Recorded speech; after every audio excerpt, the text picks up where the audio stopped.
Today in Nerd History! What is it about sidekicks that makes them suck? Even with an arsenal of cool powers and abilities, more often than not, they're just not as cool as the hero. Then there's the sidekicks that aren't even trying. No powers, stupid names, crappy suits, they're just awful. So let's talk about some of the worst superhero sidekicks of all time. Did somebody say sidekick? What the hell do you want, Dale? Oh, one second. I just gotta catch my breath.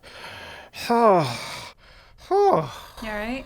Yeah, I'm fine. Hey, I was going through your emails and I saw that you were doing a show about sidekicks, so here I am, Dale, your favorite sidekick. You are not my sidekick. You just show up out of nowhere and ask me for money. Did you say you were reading my emails? That doesn't sound like me. Hey, check out my new power, Julia. Great, thanks for proving my point.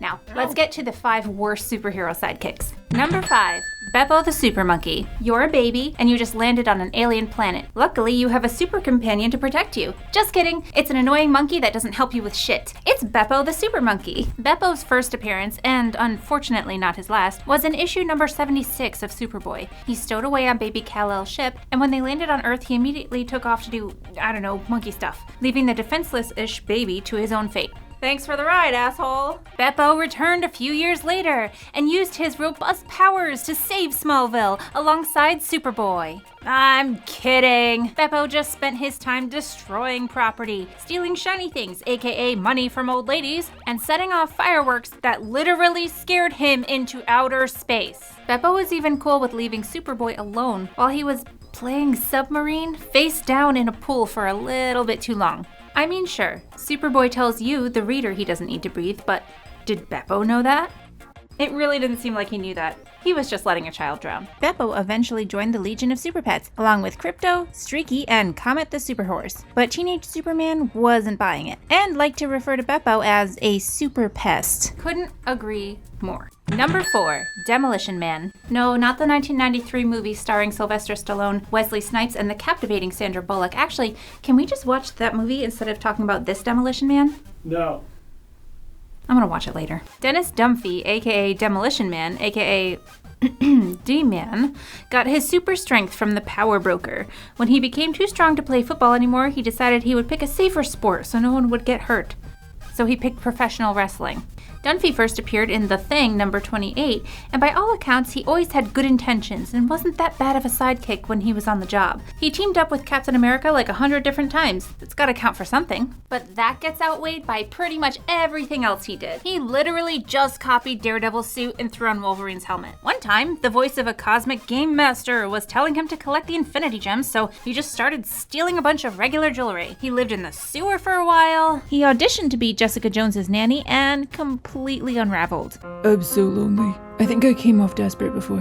Does Captain America ever talk about me? Oh, and he also attacked Cap on more than one occasion. He did win a pie eating contest though, so free pie. Number 3, Uncle Marvel. What do you get when you steal a little girl's journal, use its secrets to convince her that you're her uncle, and then open a fraudulent nonprofit exploiting her real family's identity? If you said a prison sentence, you're not wrong, but you also get Uncle Marvel. Dudley, aka Uncle Marvel, poses as a member of the Marvel family for the first time in WoW Comics number 18. He stole Mary Batson, or Mary Marvel's, good deed ledger and used the contents to fool her into believing he was her long-lost Uncle Dudley from California. Totally normal, not creepy at all, we've all done it, let's continue. When they both said Shazam, Dudley would use the bright flash as a cover and simply shed his outer clothing to reveal his homemade Marvel costume underneath. What was the end game to all this deception? Conman Dudley used his false identity to create that fraudulent nonprofit to make money off his fake family. This is all time he could have spent working, or learning a skill, or not being a total creep. He had no superpowers whatsoever. When called on to help, he would complain that the old Shazam Bago was acting up and he couldn't join in, which they for some reason found lovable and not at all alarming. In a revamp of the character in the graphic novel The Power of Shazam 11 and 12, he was working as a janitor before joining Billy Batson for Super Adventures and was temporarily given real superhero powers so he could help, but he quickly realized that real superpowers weren't for him, and he gave it up. Oh, and if you're wondering, Shazam Bago is like lumbago, which is another word for lower back pain. Yeah, Uncle Marvel was a fake superhero sidekick with lower back pain. Number 2, Herbie. Looking for a robot sidekick that's so lame it makes C-3PO look like John Wick? Well, let me introduce you to Herbie, the humanoid experimental robot B-type integrated electronics. A totally normal name that definitely wasn't shoehorned in after the fact. Herbie was created in the late 70s out of necessity when Marvel temporarily sold the rights to the Human Torch and needed a new character to fill his spot in the Fantastic Four. It got off to a great start when Herbie's original artist Dave Cockrum hated the character so much that he decided to quit in the middle of the design phase. Somehow Marvel didn't take that as a bad sign and went ahead and introduced Herbie in the new Fantastic Four animated series in 1978. So just to recap, they replaced the cool and charismatic Johnny Storm with this. Herbie, with your computer powers, can you help me with my term paper on point mutations? Oh, I really don't know all that much about the subject, lads.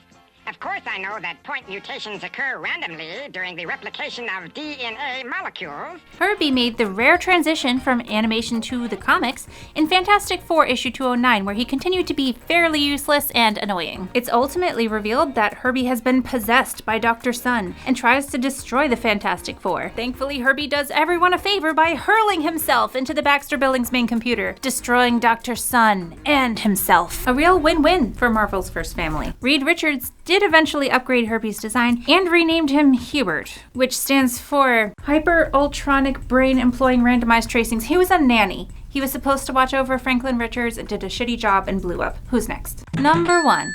Snapper Carr. It's the 1960s, and DC needs to reach out to hip young comic readers, so they went with the coolest thing a human could possibly do at the time: finger snapping. Enter Snapper Carr. He had no special powers or abilities, but that didn't stop the Justice League from making him an honorary member. Actually, they referred to him as the team's mascot. I'm sure they meant well, but calling a regular human a mascot feels pretty messed up. Like when Omni-Man said he loved Debbie like a pet. To really solidify Snapper's uselessness, the Justice League gave him a belt with a little beeper on it so he could call for help whenever he needed an adult. And when he did use that beeper, he just used it to attack his super friends. In issue 77, Snapper pages a visibly annoyed Batman and Adam to check out a bouquet of flowers. Totally normal so far. I'm constantly reaching out to people to check out flowers. Actually, I kinda am. Well, surprise! Those flowers contained a knockout gas. Apparently, Mr. Average talked to Snapper for like 2 seconds, and just like that, Snapper completely turned against the Justice Crew. Later, Snapper got brainwashed again and tried to poison the Justice League, and then another time he was a full-fledged supervillain, the Star Czar. You know what? I take back the pet comparison. At least pets are loyal. You may have noticed we excluded all the terrible racist and misogynistic sidekicks from comic history and focused just on the lame ones. Who did we miss? Who was the worst, Uncle Marvel? Let us know in the comments. Hey Julia, did you know my name is one of them acronyms too? Oh yeah? Yep, DALE stands for Dynamic Astro Lizard Employing Randomized Tracings. That's too many letters, you absolute clod. And you stole the last 3 from Hubert. Can I borrow $35,000? I hate you. Hey, thanks for watching. If you don't mind, hit that like and subscribe button and check out the Dorkly Patreon. It keeps this whole channel running. We've got early access, ad-free uncensored videos. We've got Patreon exclusive videos. You can get roasted by Sonic. We've got merch discounts, Discord access, and a bunch more. All right, I need to go call the cops on Uncle Marvel.